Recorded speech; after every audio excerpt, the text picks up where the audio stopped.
J'éprouve un sentiment de joie, de satisfaction et d'émerveillement.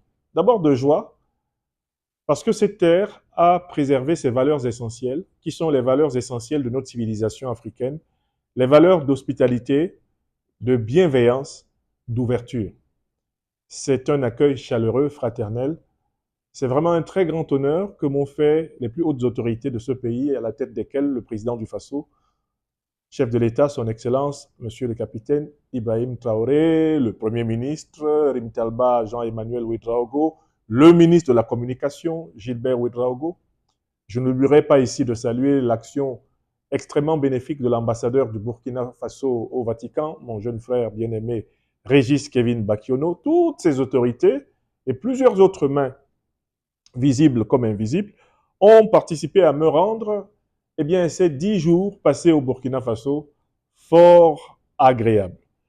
Et en participant comme invité spécial des UACO, j'ai eu l'occasion de me frotter à la diversité, à la vitalité des intelligences, des communicants, journalistes, influenceurs, décideurs, hommes d'affaires, hommes et femmes politiques, leaders de société civile qui ont participé à cette réflexion sur communiquer en temps de guerre hybride, en temps de guerre hybride de recolonisation impérialiste, communiquer en respectant une déontologie, communiquer en respectant malgré tout les impératifs de vérité, de justice, de solidarité et d'action.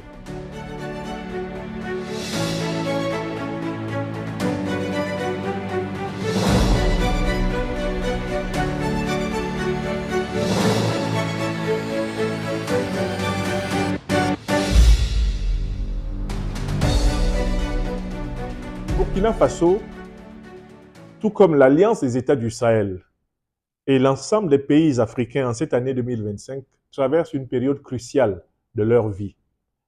C'est que, notamment au début du XXIe siècle, la grande alliance occidentale de l'OTAN et ses alliés du Moyen-Orient ont opéré une nouvelle manœuvre pour braquer les ressources stratégiques de notre continent, le pétrole, l'or, le gaz, le manganèse, l'uranium, le coltan, toutes ces choses dont l'Afrique est riche. Cette stratégie a consisté à déguiser leur stratégie de déstabilisation derrière un motif religieux, appelé le djihadisme. Et après le saccage donc de la Libye en 2011, tout le Sahel a été envahi par des bandes terroristes, des groupes armés terroristes, puis par la suite le golfe de Guinée, jusqu'à mon Cameroun natal, où opère la secte Boko Haram, le Nigeria, le Bénin, le Togo, la Côte d'Ivoire. Et aujourd'hui, on voit que cette déstabilisation va même jusqu'en Afrique australe avec le Mozambique, la célèbre région de Cabo Delgado attaquée par les soi-disant djihadistes. En fait, cette mystification a frappé le continent avec une telle fulgurance que certains ont cru que nous étions en guerre religieuse.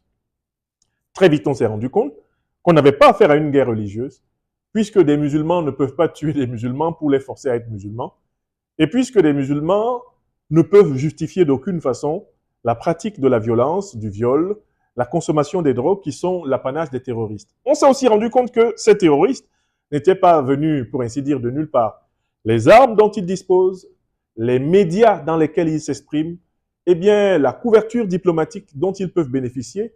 Il y en a un, par exemple, qui a été reçu sur tapis rouge à l'ONU à la 80e session au mois de septembre, le chef terroriste qui dirige aujourd'hui la Syrie, de son nom de chef terroriste d'Al-Qaïda, Mohamed Al-Joulani. On s'est rendu compte qu'en fait, on n'avait pas affaire à une guerre religieuse et que le concept de djihadisme était un voile jeté sur les intelligences africaines pour comprendre les enjeux de la situation. On avait affaire à une guerre de recolonisation impérialiste de l'OTAN et de ses alliés du Moyen-Orient contre nous. Donc, le Burkina Faso, le Niger et le Mali, en tant que confédération de l'AES, sont à l'avant-garde de ce combat. Ici, au Burkina, ça s'est traduit comment? Changement de la doctrine militaire. On ne combat pas les terroristes avec les puissances qui les arment, qui les renseignent, qui les médiatisent et même qui les légitiment. Deuxième changement important, dans toute la sous-région et au Burkina, le changement sur les politiques de souveraineté liées aux ressources. Le Burkina Faso est en train de devenir progressivement maître absolu de son or. Il le sera de son pétrole, de son gaz, de son manganèse, de son coltan. C'est la même dynamique au Mali. L'or, le pétrole, le gaz passent dans l'escarcelle de la nation. Au Niger, l'uranium passe sous le contrôle de l'État nigérien. Politique de souveraineté. Je trouve un Burkina Faso qui a repris, qui est en train de reprendre progressivement en main ses ressources nationales. Et il y a une troisième dimension, le renouvellement des institutions politiques, non plus sous le diktat des paradigmes, des concepts, du narratif occidental, avec toute la propagande démocratique, droits de l'homiste, banque mondialiste, FMiste et tout le reste. Désormais, ici au Burkina Faso, je vois des politiques en train de travailler à renouveler l'État, ses institutions, les générations qui gouvernent le pays, en se référant aux valeurs de la civilisation traditionnelle africaine. C'est le même mouvement qu'on observe au Niger et au Mali. Enfin, je trouve un pays au travail, mais non pas au travail simplement sur des bases artificielles, au travail en impliquant la population dans l'amélioration de son environnement de vie.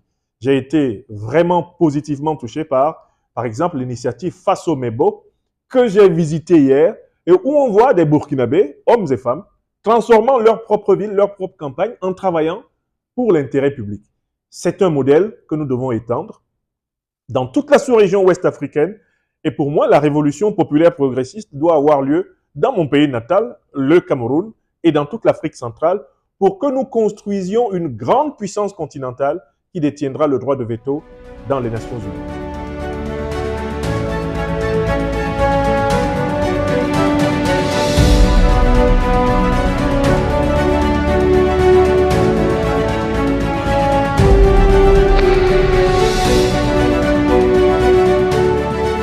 Alors, il y a actuellement au Burkina Faso une vision qui est la reprise des fondamentaux et des enseignements de la première révolution, celle de 1983-1987. On peut critiquer la révolution de 1983-1987, mais on reconnaîtra une chose à cette révolution, elle a enseigné au peuple burkinabé la notion de souveraineté. La révolution de 83-84 a planté dans l'âme du peuple burkinabé un germe puissant. Apprendre à faire par soi-même et refuser de mendier. Compter d'abord sur soi-même afin même que Dieu nous aide. Et on peut donc dire que dans la révolution populaire progressiste, cet élément souverainiste fondamental, tout comme dans la révolution de l'AES, est vivant. La deuxième difficulté, c'est qu'il y a des intérêts qui se sont constitués au fil du temps. Il y a une bourgeoisie financière, commerciale, on va dire industrielle ou proto-industrielle. Il y a une bourgeoisie qui s'est constituée dans toute l'Afrique en général, au Burkina Faso en particulier, et qui ne va pas forcément voir la révolution sous un jour favorable. Pourquoi? Parce que la révolution consiste à redistribuer les richesses aux plus vulnérables et aux plus pauvres. Une partie des classes moyennes et de la haute bourgeoisie n'aiment pas la révolution parce que la révolution les amène à réviser leurs profits. Vous voyez par exemple le débat qu'il y a sur les nationalisations d'un certain nombre de secteurs de la vie économique au Burkina Faso. J'ai trouvé ce débat ici. Ce débat indique qu'il y a des forces conservatrices qui voient d'un mauvais œil la redistribution des richesses engagées par le leader de la révolution burkinabé du MPSR2, le président Ibrahim Traoré. Mais en fait, dans tout pays où pendant plusieurs années, les plus riches se sont plus enrichis et les plus pauvres se sont plus appauvris, la révolution se fait toujours par la redistribution aux plus vulnérables de ce qui a été donné de trop aux plus nantis. Il va falloir accepter cela comme un acte de justice sociale. Enfin, il y a un troisième terrain. C'est le terrain de l'exercice des libertés constitutionnelles fondamentales en contexte de guerre, en contexte révolutionnaire.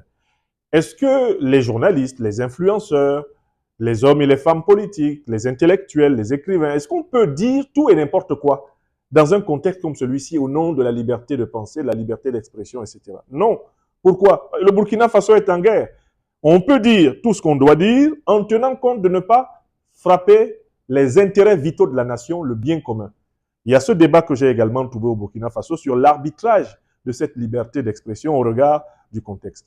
Je pense qu'il faut lire les grandes pages de l'histoire et reconnaître que la liberté d'expression est déterminée par un environnement historique particulier. Les États de droit qui ne sont plus en guerre, qui bénéficient d'une paix, d'une sécurité suffisante depuis plusieurs décennies, peuvent laisser aller les chevaux de la liberté d'expression dans tous les sens. Leurs fondamentaux n'en sont pas nécessairement remis en cause. Encore que, moi je vis en Occident depuis plus de 25 ans, je sais que la liberté d'expression est encadrée dans tous les pays occidentaux. D'ailleurs, on a vu des médias interdits dans ces pays. Mais je veux dire que le Burkina Faso, tel que je l'ai vu, est vraiment une terre en ébullition positive, en émulation. Rien qu'à voir d'ailleurs la moyenne d'âge des journalistes qui m'interviewent ici, et je suis passé par pratiquement une vingtaine d'interviews en 10 jours, il y a de l'espoir, et plus que de l'espoir, il y a de l'espérance au Burkina Faso. Il y a de l'espoir, et plus que de l'espoir, il y a de l'espérance au Sahel. Alors, est-ce que tout est parfait? Surtout pas. Je ne suis pas de ceux-là qui lavent plus blanc que blanc. Il faut reconnaître la bonne volonté des dirigeants révolutionnaires du Sahel. Il faut reconnaître les difficultés qui sont là. L'AES est encerclée par des États hostiles qui sont eux-mêmes aux ordres des puissances étrangères. Je pense aux États de la CEDEAO. Au nord, il y a l'Algérie qui est devenue une base arrière des groupes terroristes. La Mauritanie qui est devenue une passoire des groupes terroristes. Il faut savoir que face à ces contraintes, tous les objectifs ne peuvent pas être simultanément atteints. Et faire preuve de compréhension et de patience envers les dirigeants révolutionnaires.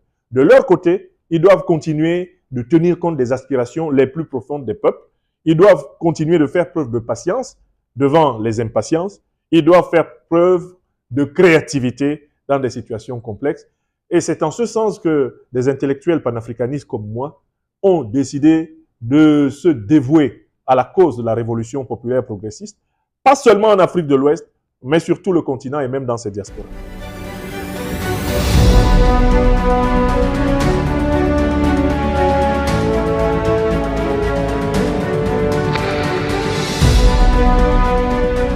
Alors, la première chose qu'on doit noter, et vous avez raison, c'est qu'aucune souveraineté politique, économique ou même sécuritaire ne peut se bâtir sans souveraineté spirituelle et culturelle.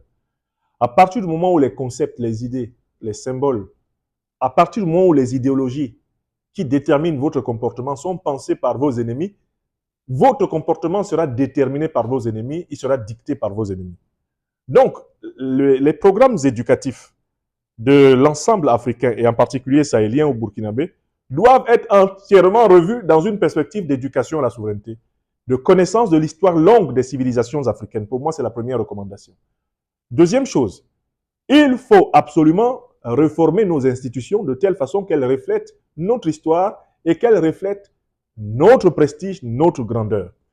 Ça veut dire qu'il nous faut nous poser la question, par exemple, du statut des élections dans le mode de vérification de l'expression souveraine du peuple. Il n'y a pas que les élections qui donnent légitimité aux institutions politiques. Il y a la pratique quotidienne de la consultation populaire. Il y a la pratique quotidienne de l'arbre à palabre, c'est-à-dire de la discussion ouverte sur tout ce qui ne va pas. Il y a la pratique quotidienne de l'écoute de toutes les catégories sociales. Il y a la pratique quotidienne de l'organisation de la circulation de l'intelligence. Donc, qui sont également des modes de légitimation du pouvoir. Donc, il faut sortir ici de ce que j'ai appelé la propagande occidentale sur les formes idéales de l'ordre politique et refonder sur la base d'une connaissance de l'histoire longue de notre propre civilisation, notre ordre politique sans complexe d'infériorité ni de supériorité envers qui que ce soit. J'ajoute enfin que l'aliénation spirituelle de l'Afrique est fortement déterminée par une certaine forme d'aliénation religieuse, dans la mesure où nous sommes le continent qui ne se considère pas jusqu'ici, en tout cas pour la majorité de ses habitants, comme une terre sacrée. Quand nous cherchons des terres sacrées, nous regardons au Moyen-Orient, nous regardons donc à la Mecque ou à Jérusalem, nous regardons au Vatican. Mais pourtant, où est né l'humain? Où l'humain a-t-il été créé? L'humain a été créé chez nous, en Afrique. Y a-t-il plus sacrée terre de l'humanité que la terre sur laquelle l'humain a été créé? J'espère que vous savez que les premiers habitants de tous les continents de la Terre sont des migrants africains et que les premières populations européennes, asiatiques, américaines sont noires. J'espère que vous savez que les blancs que vous voyez sont une mutation génétique des noirs, les origines, par la perte progressive de la mélanine en raison de l'exposition au froid du pôle Nord. Ce sont des faits scientifiques que je vous rapporte. Les noirs sont les autochtones du monde. À partir donc d'une éducation profonde, on doit rendre à l'homme, à la femme africaine, le calme, la calme souveraineté de leur dignité, la calme certitude qu'ils sont des hommes comme les autres, non pas supérieurs aux blancs, aux jaunes ou aux rouges. Je suis contre le racisme anti-raciste, mais tout simplement homme, également homme, comme le dirait un ténor Firmin.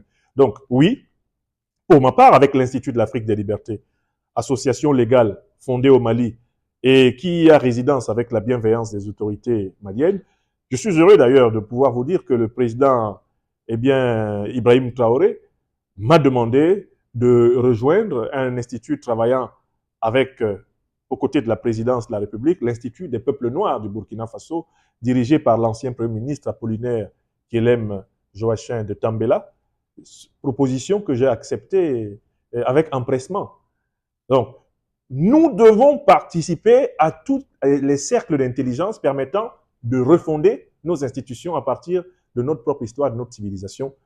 Si on ne fait pas ça, tôt ou tard, on va retomber en aliénation sur le terrain économique, sur le terrain militaire, sur le terrain politique. Parce que celui qui ne maîtrise pas ses idéaux, ses pensées, ses concepts, est condamné à devenir l'esclave de celui qui les lui dicte.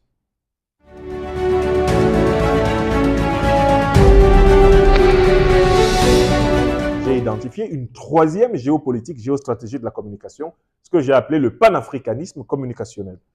Elle se caractérise par 4 points. Communication basée sur la recherche de la vérité. Communication qui vise la défense de la justice populaire. Communication qui vise la solidarité envers les plus faibles. Communication qui vise l'action concrète pour l'amélioration des conditions des masses populaires africaines.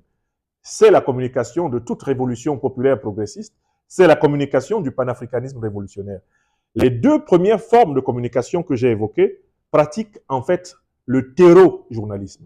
C'est-à-dire que chaque fois que ces gens-là produisent de la communication, c'est pour faire peur, c'est pour intimider, c'est pour menacer, c'est pour divertir au sens de tromper, c'est pour ruser, c'est pour mentir, c'est pour occulter la vérité, la justice, la solidarité et l'action dont les Africains ont besoin.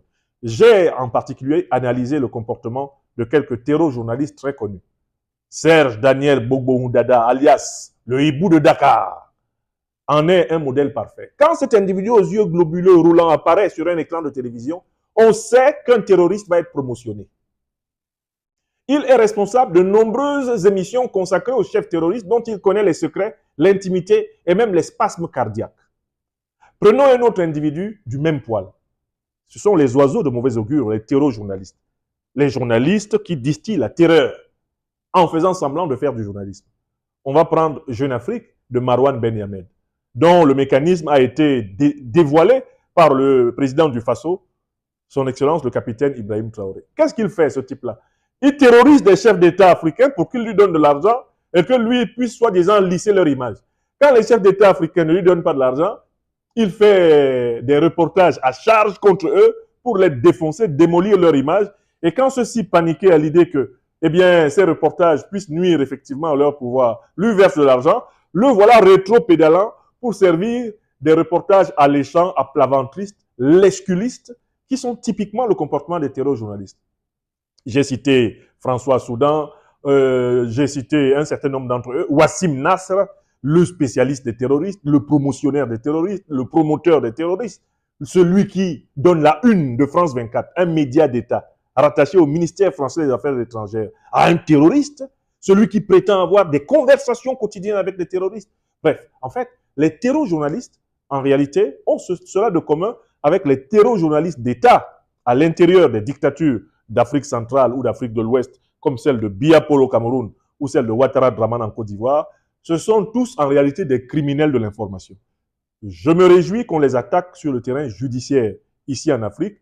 Je me réjouis qu'on les attaque sur le terrain de la production des idées parce que ce sont les masses révolutionnaires panafricanistes qui, à travers les réseaux sociaux et les leaders de l'AES, contrôlent désormais les cerveaux africains et les conduisent vers le continent de la souveraineté totale.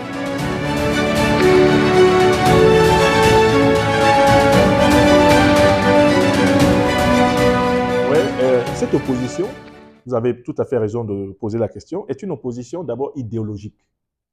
La CEDEAO est une organisation néocoloniale. Elle est contrôlée par les néocolons français.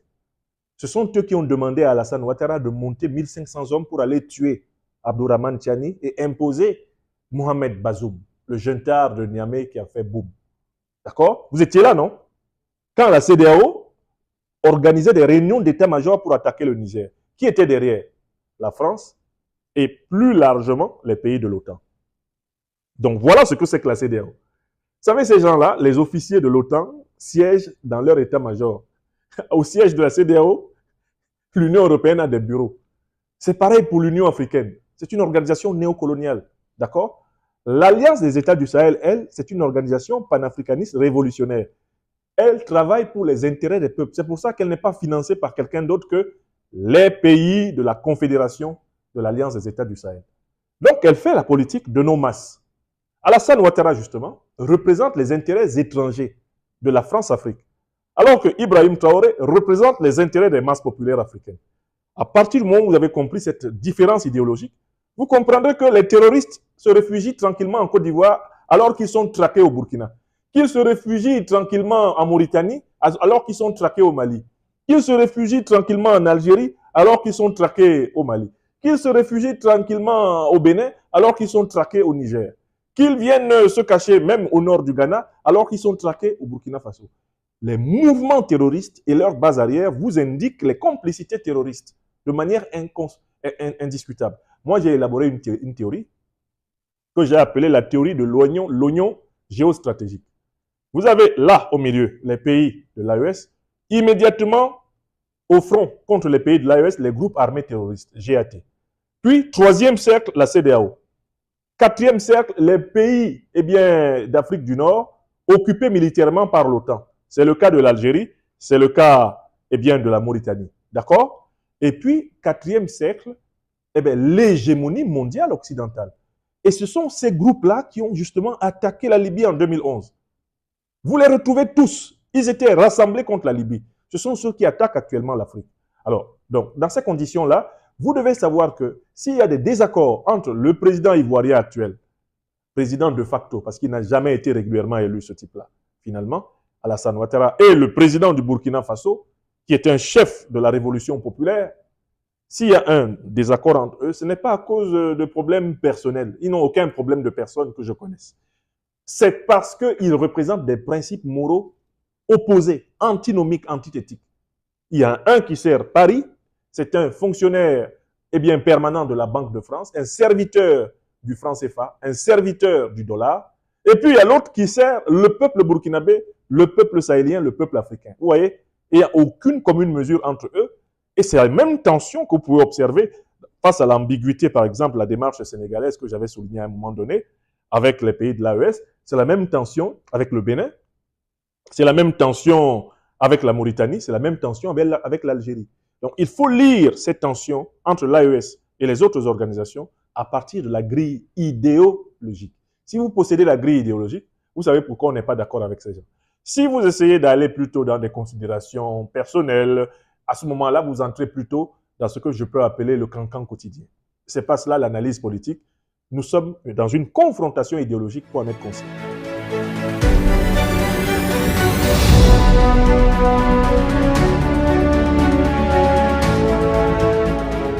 L'alliance de l'AES pose le problème de la vie ou de la mort de la civilisation africaine.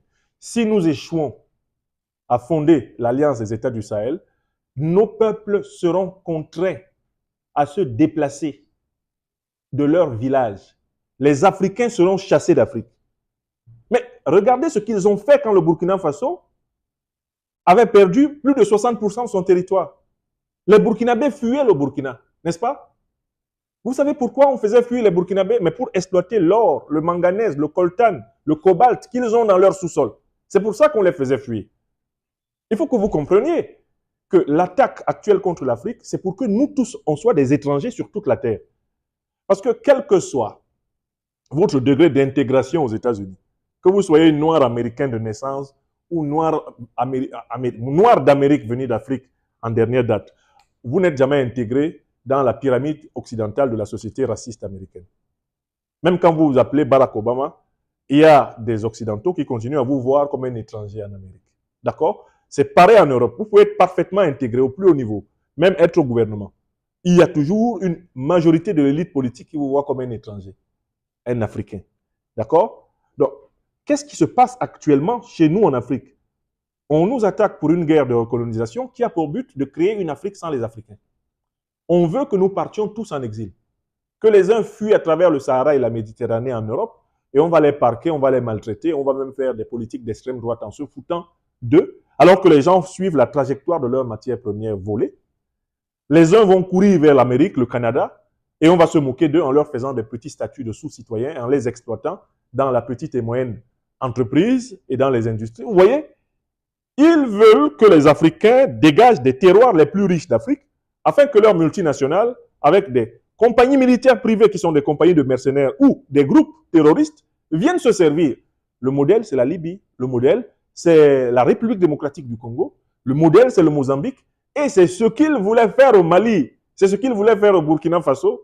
C'est ce qu'ils voulaient faire au Niger. Provoquer une fuite massive des populations, des zones contenant les ressources naturelles et stratégiques, et ensuite voler. Parce que l'élite politique occidentale est une oligarchie de voleurs et de pilleurs. Et ça ne date pas de 2025, cela date de plus de 600 ans que cela a été documenté. Nicolas Sarkozy, d'ailleurs, qui vient d'être condamné comme malfrat par la justice française, a avoué un jour devant une commission parlementaire: l'Europe est le continent le plus sauvage, le plus brutal et le plus barbare de l'histoire de l'humanité. J'espère que vous savez pourquoi l'Europe est sauvage, brutale et barbare. C'est parce que l'Europe est un continent pauvre. Je veux dire en ressources naturelles.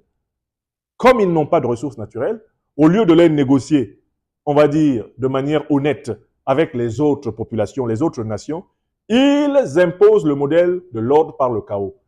Quand vous êtes riche, ils vous font la guerre pour vous imposer leurs conditions commerciales. C'est comme cela qu'ils ont fait la guerre d'Irak, c'est comme ça qu'ils ont fait la guerre de Serbie, la guerre de Somalie, la guerre d'Indochine.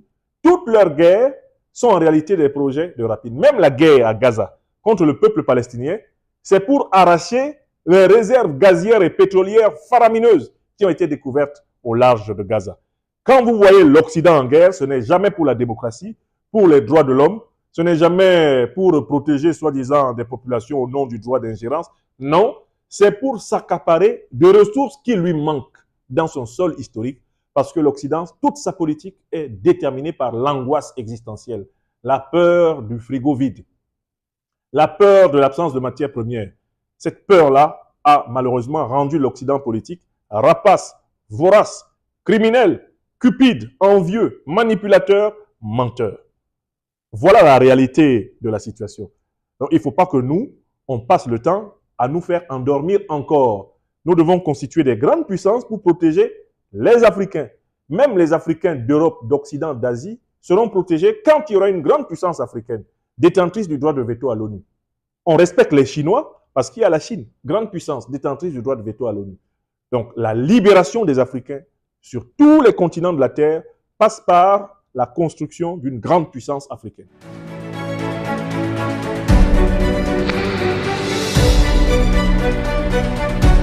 Je n'utiliserai pas le verbe s'aligner pour décrire la posture des pays de l'AES. J'utiliserai le verbe s'associer, s'allier. Il y a une différence entre s'aligner et s'allier ou s'associer. Dans l'alignement, on est dans une nouvelle domination. On est dans un nouveau néocolonialisme. Or, ce n'est pas la nature de la relation entre l'AES et la Russie ou l'AES et la Chine.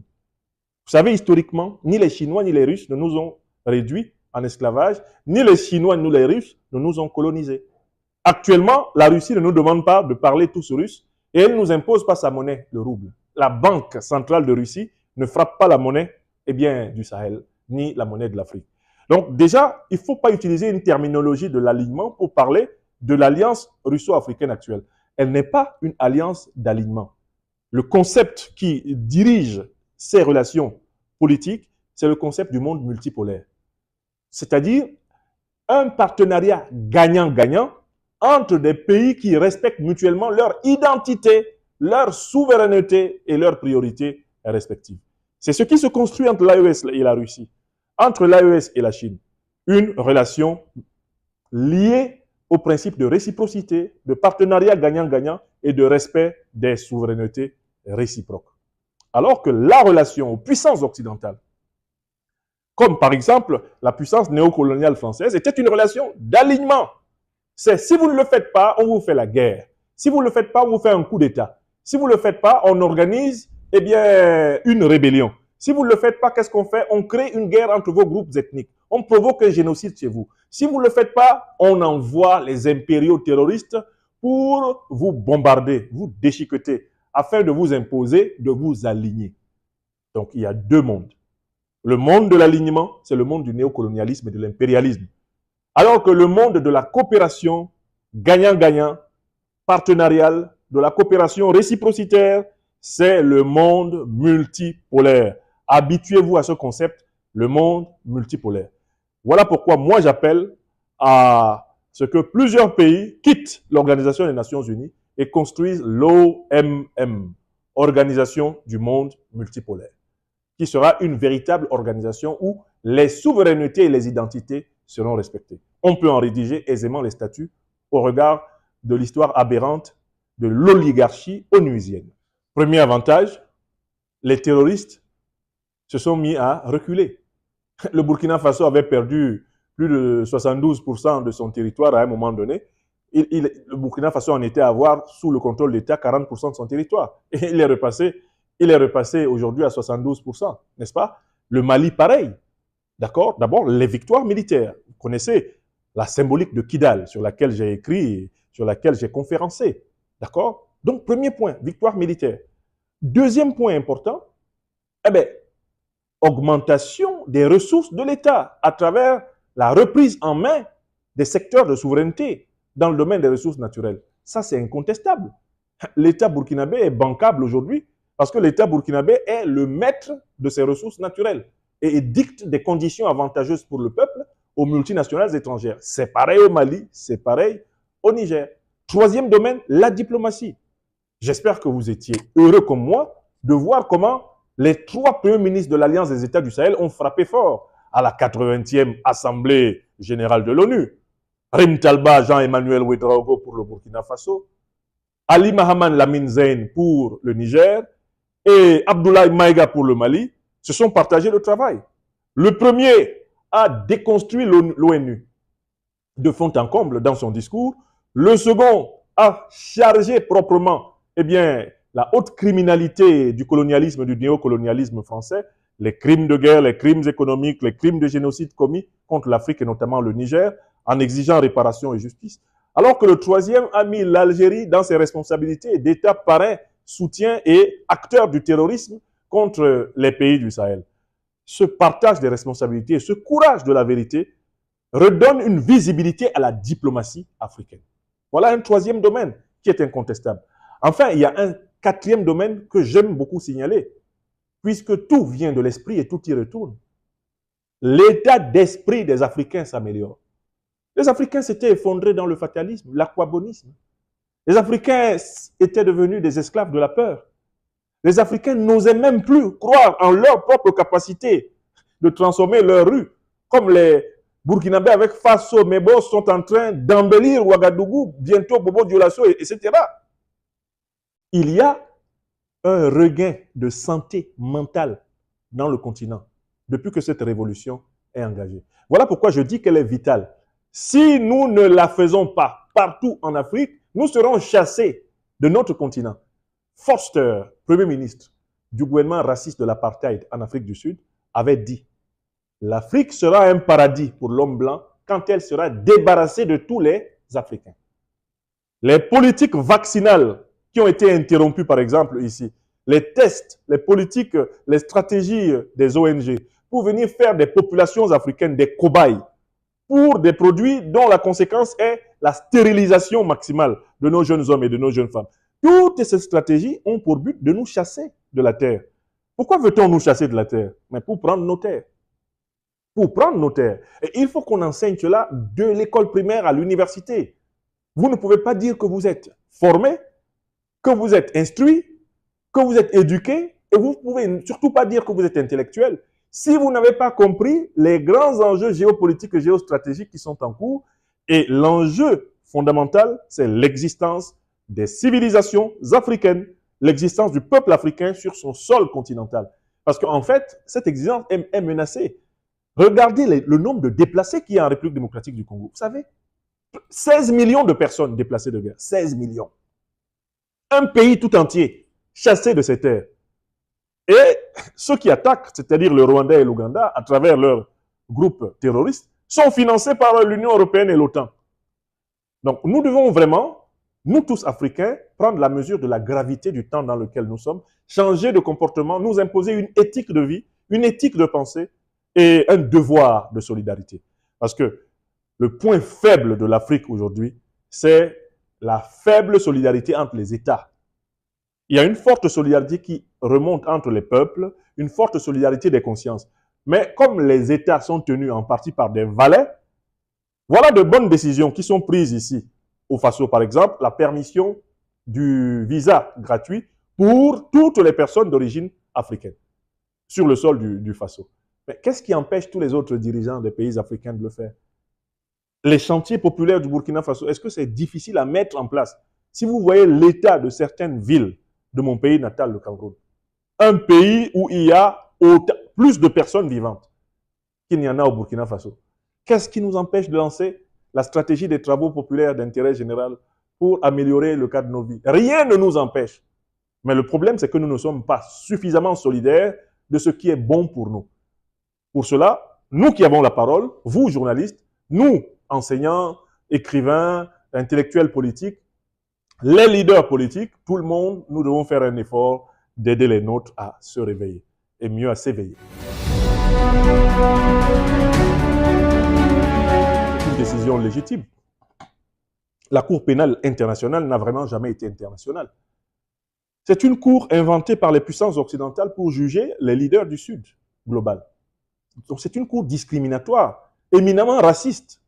Elle est même criminelle parce qu'elle incrimine les victimes et protège les coupables.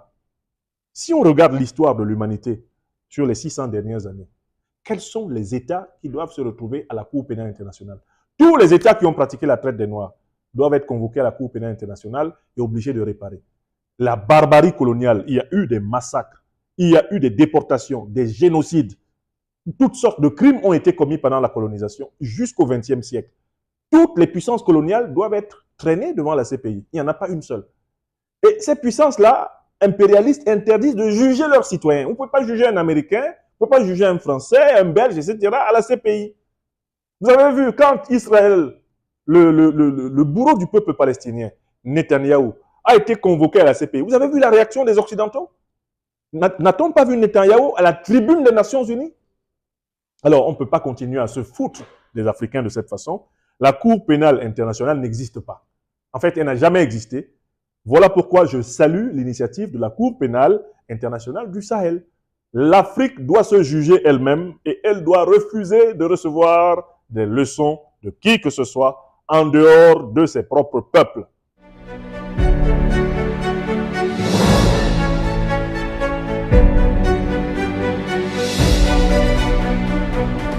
Mon cher, en tant que panafricaniste révolutionnaire, moi je n'ai qu'une seule piste.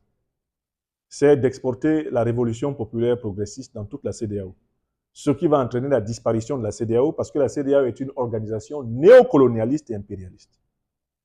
C'est vraiment ça ma réponse. Moi, je ne vois pas pourquoi il faut flatter les valets de la France-Afrique. Il faut les virer tous. Nos peuples doivent les virer. Alassane Ouattara doit être viré par la masse populaire ivoirienne. Biya Paul viré par la masse populaire camerounaise. Sassou Nguesso viré par la masse populaire congolaise. Tous les tyrans africains doivent être virés par leur masse populaire. Et les révolutions populaires progressistes sont les seules aujourd'hui à même de donner au peuple africain une chance de vivre libre, digne et prospère sur son continent. Voilà ma lecture et je ne suis pas dans la fioriture. Maintenant, en attendant, on peut espérer des relations, on va dire, à peu près correctes. En tout cas, pour moi, tout État qui sert de base arrière à des terroristes qui attaquent un territoire où il y a révolution populaire progressiste doit être traité comme tel, dans toute la mesure du possible. C'est ce que j'appelle l'internationalisme révolutionnaire africain.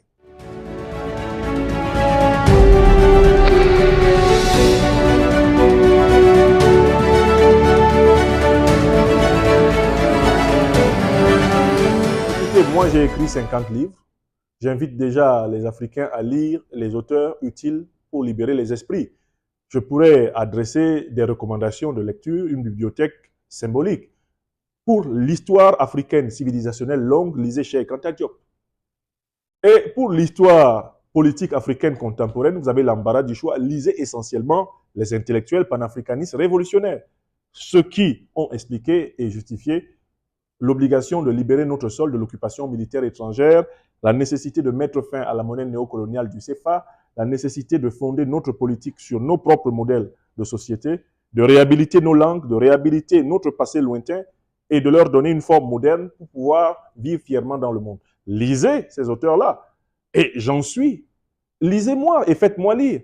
J'ai été très réjoui, très honoré quand le président du Faso, son Excellence le capitaine Ibrahim Traoré, hier a recommandé que mon modeste ouvrage, L'impérial terrorisme, soit mis à la disposition de toutes les universités du Burkina Faso, pour que toute la jeunesse burkinabé qui est formée dans ces universités ait l'occasion de lire les preuves scientifiques du rôle direct de l'OTAN et de ses alliés moyen-orientaux dans notre déstabilisation en Afrique.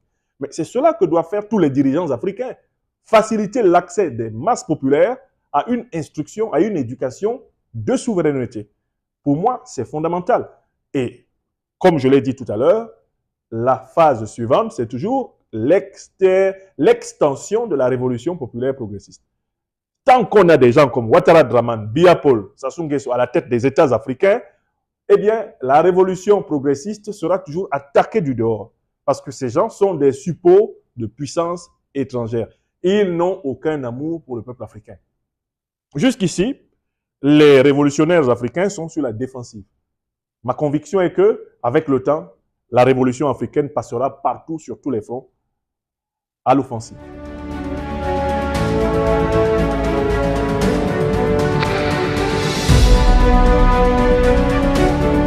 On n'appelle pas ça élection. Il n'y a pas élection le 25 octobre en Côte d'Ivoire. Il n'y a pas élection le 12 octobre au Cameroun. Parce que pour qu'il y ait élection, il faut qu'il y ait des listes électorales consensuelles.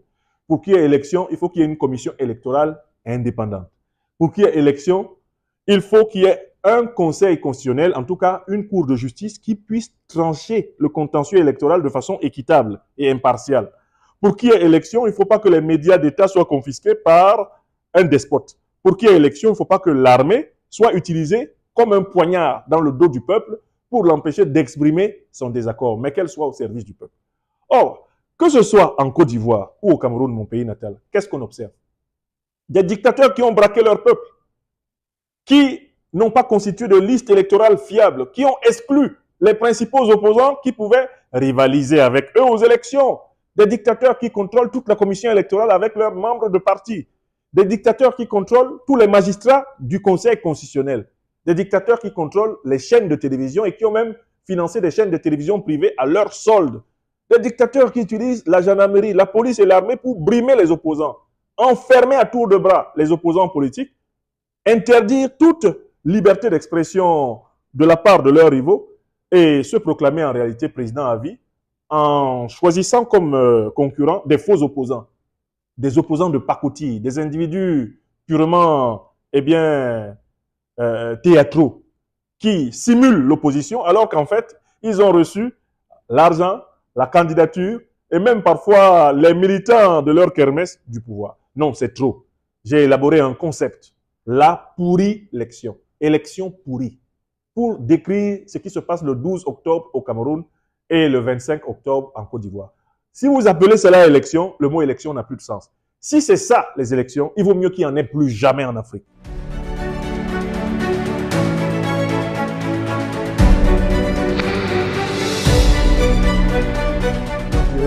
restons tous unis. L'ennemi va tenter de profiter de nos désaccords, même secondaires, pour nous diviser, nous frapper et nous chasser de nos terres. Restons tous unis. Ceux qui refusent cette union pour défendre notre terre, combattons-les. Car il n'y a que deux unions possibles sur une terre. L'union des ennemis entre eux, l'union des serviteurs de la nation, des amis entre eux. Enfin, je voudrais dire que le président Ibrahim Traoré accomplit une mission sacrificielle. Parce qu'en fait, il montre à la jeunesse africaine qu'elle est capable de prendre ses responsabilités. Quand vous venez au Burkina Faso depuis l'aéroport, ou quand vous venez en avion, si vous venez par exemple, je ne sais pas, en avion militaire, vous voyez les gens qui travaillent, qui dirigent maintenant le Burkina Faso, qui sont presque tous à moins de 40 ans d'âge. Vous allez à l'académie de police, vous regardez les futurs commissaires. Vous vous dites en fait, il faut faire voyager la plupart des dirigeants des pays africains qui sont complètement encroutés. Il faut les amener ici, voir ce qu'ils n'ont pas fait. Il faut que ce qui se passe ici au Burkina Faso se passe ailleurs. Et pour cela, il faut donner au président du Faso le soutien nécessaire parce que l'œuvre des pionniers est la plus difficile. Par la suite, les autres pourront aisément imiter l'AES, aisément imiter le Burkina Faso.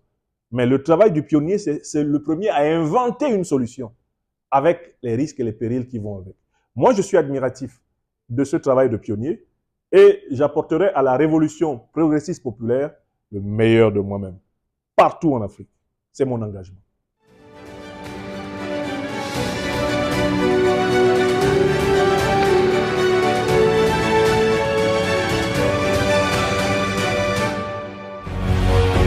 Faso 7, une autre facette de l'information au Burkina Faso.